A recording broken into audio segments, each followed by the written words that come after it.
Bosco Campus Vision, the official YouTube channel of Don Bosco College, Kottayam. This is Asha SP, Assistant Professor of PG Department of Commerce. So, we are on the 42nd lecture of Income Tax Law and Practice. So, we salary portion discuss So, what do you mean by salary? What do you mean by gross salary? Then what do you mean by net salary? We will discuss it. So, salary includes basic salary plus all allowances plus all perquisites plus profit in lieu of salary. But salary is a problem. We have allowances, perquisites, profit in lieu of salary. Compute provisions problem lectures income from salary provisions. So today we are going to discuss about a problem, that means computation of taxable salary or computation of income from salary for the assessment year 2020-21. So let's look at the problem. So problem is X, an employee in a company in Bhopal, population exceeding 25 lakh, is drawing 40,000 per month as salary plus DNS allowance at the rate of 20% of his salary. He is also getting city compensatory allowance of 4,000, medical allowance of rupees 6,000, bonus 16,000 and commission rupees 4,000. He is provided with a rent-free unfurnished house owned by the employer of the fair rental value of rupees 60,000 per annum. He is provided with a free of charge a sweeper, a cook whose wages are rupees 300 and 700 per month respectively, and gardener whose wages are rupees 250 per month. He is also giving free electricity for personal use, for which the employer has paid 6,000 during the year to electric supply company. Compute his taxable salary for the assessment year 2020-21. So, this is our income from salary compute problem. Our salary will just percent. First, you have to write and then computation. You have to write everything. Computation of income from salary or taxable salary. Computation of income from salary for the assessment year 2020-21. First step is in the heading. The next step is we have to find out whether he is a government employee or non-government employee. Question is Mr. X, I am government employee or non-government employee. That means he is a non-government employee. Non-government employee, because non-government employee government employee applicable provisions. So that we identify items. Okay. So Mr. X, an employee in a company, so he is a non-government employee. Government employee question government employee. Population exceeding 25 lakhs. Is drawing 40,000 salary per month. Basic salary. 40,000 into 12. Basic salary is 40,000 into 12. That means we have rupees 4,80,000. Okay. So next is salary plus DNS allowance at the rate of 20% of the salary. The DNS allowance is salary, the basic salary 20%, that is 4,80,000 into 20%. Okay, 4,80,000 and 20% another 96,000.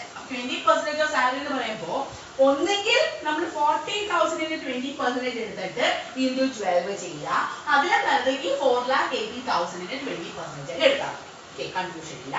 Then he is getting city compensatory allowance of 4,000, medical allowance of 6,000, bonus 16,000 and a commission 4,000. This is medical allowance and city compensatory allowance fully taxable allowances already city compensatory allowance, then medical allowance. Okay, bonus is of course included under the head income from salary. Bonus, then commission. So, these items we can So, what is the amount of city compensatory allowance? 4,000. Then, what is the amount of medical allowance? Then 6,000. What is the amount of bonus? 16,000. And the amount of commission is 4,000. So, these items we can items. Then, He is provided the rent-free unfurnished house owned by the employer of the fair rental value of rupees 60,000 per annum. What do you mean by that? അപ്പോൾ employer അയാൾക്ക് ഒരു rent-free unfurnished house ആണ് കൊടുത്തത്. So perquisite. What is perquisite? Perquisite means any non-monetary benefits which is given by the employer to the employee other than salary. ഇവിടെ എന്താണ് അയാൾക്ക് വീടാണ് കൊടുത്തത്. So this is residential accommodation or rent-free accommodation or RFA. Rent-free accommodation. So residential accommodation നമ്മൾ അഞ്ചായിട്ട് classify ചെയ്തു.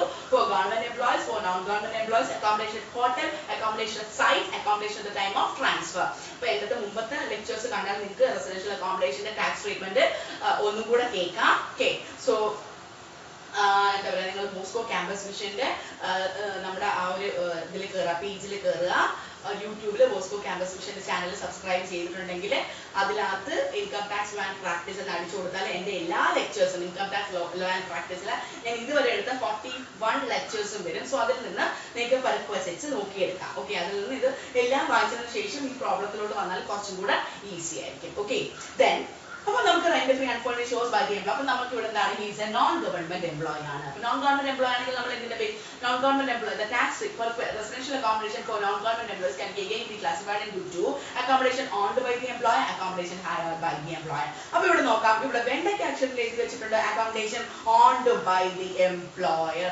Specific ആയിട്ട് ക്വസ്റ്റ്യനിൽ കൊടുത്തിട്ടുണ്ട് accommodation is owned by the employer. കണ്ടോ, rent-free unfurnished house accommodation owned by the employer ആണെങ്കിൽ എന്തിന്റെ ബേസിൽ, on the basis of population. നിങ്ങൾ notes, എൻ്റെ വീഡിയോ നോക്കി നിങ്ങൾ നോട്ട്സ് തയ്യാറാക്കി വെച്ചിട്ടുണ്ടെങ്കിൽ പെർക്വസിറ്റ്സിലെ റെസിഡൻഷ്യൽ അക്കോമഡേഷന്റെ നോട്ട്സ് ഇട്ടാൽ നിങ്ങൾക്ക് അറിയാൻ പറ്റും on the base of population ആണെങ്കിൽ. ഇവിടെ അതിന് വേണ്ടിയിട്ടാണ് നമുക്ക് ക്വസ്റ്റ്യനിൽ പോപ്പുലേഷന്റെ കാര്യം മെൻഷൻ ചെയ്യുന്നത്. Population exceeding 25 lakhs, population below 10 lakh ആണെങ്കിൽ 10% of 7.5% of salary, population between 10 and 25 lakhs ആണെങ്കിൽ 10% of salary, and population is above 25 lakhs ആണെങ്കിൽ 15% of salary. അപ്പോൾ ഇവിടെ എന്താണ് 15% salary. അപ്പോൾ ഇവിടെ ഒരു പെർക്വിഷൻ നമുക്ക് വരുന്നുണ്ട്. Fair rental value of rupees 60,000 പറയുന്നത് ആ പീരീഡിന്റെ ഫെയർ റെന്റൽ വാല്യൂ ആണ് rupees 60,000. അത് നമ്മൾ കൺസിഡർ ചെയ്യേണ്ട ആവശ്യം ഇല്ല. ഓക്കെ, അപ്പൊ ആ എമൗണ്ട് നമുക്ക് ഇഗ്നോർ ചെയ്യാം. നമ്മൾ പഠിച്ചപ്പോൾ നമുക്ക് എഴുതാം വാല്യൂ ഓഫ് റെസിഡൻഷ്യൽ അല്ലെങ്കിൽ റെന്റ് ഫ്രീ അക്കോമഡേഷൻ. സോ നമ്മൾ എഴുതി വെച്ചിട്ടുണ്ട് it's A non government employer. So വീണ്ടും നമുക്ക് മെൻഷൻ ചെയ്യേണ്ട ആവശ്യമില്ല.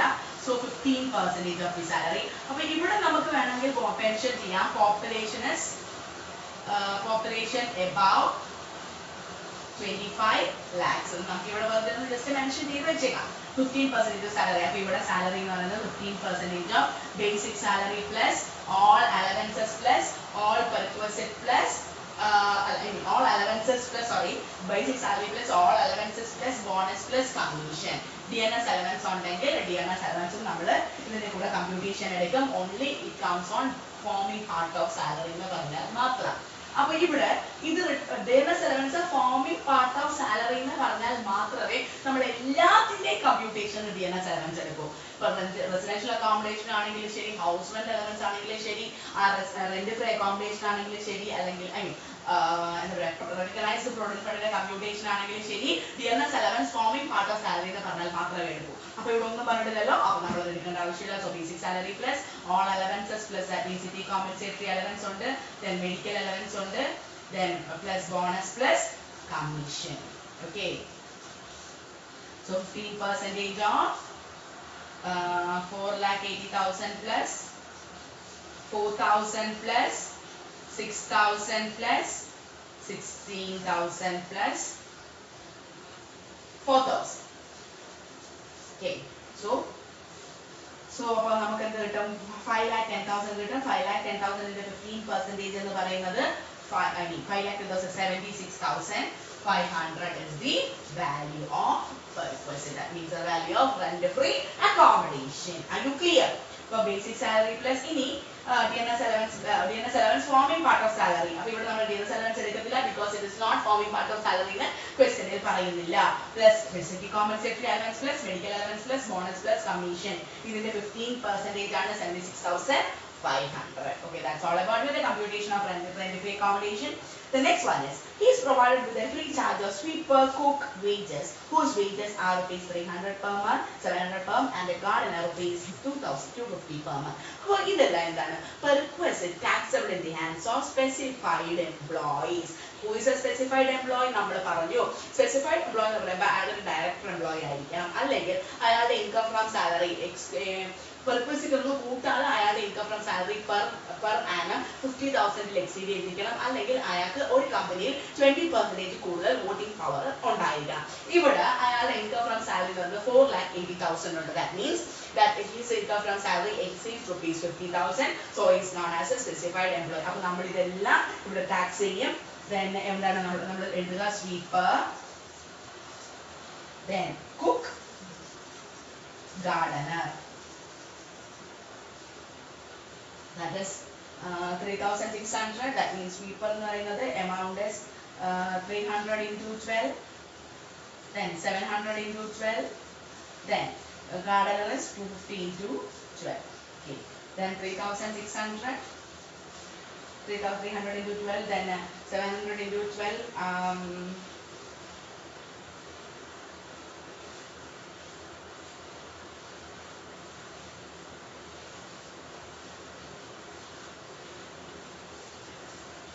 The amount of cook is 250 into 12.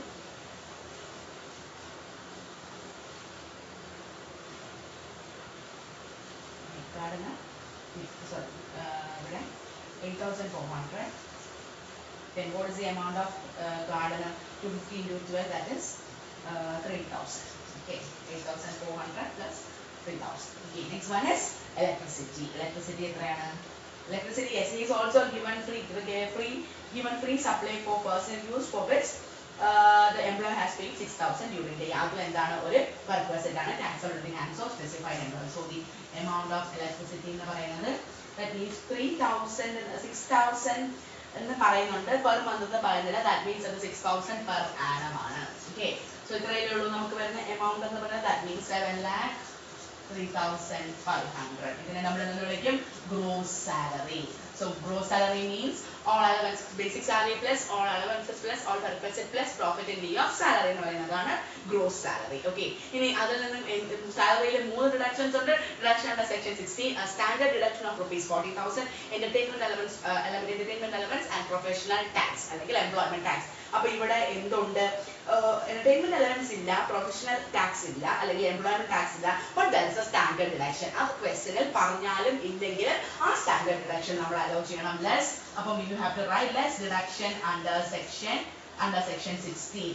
Standard deduction amount is rupees 40,000.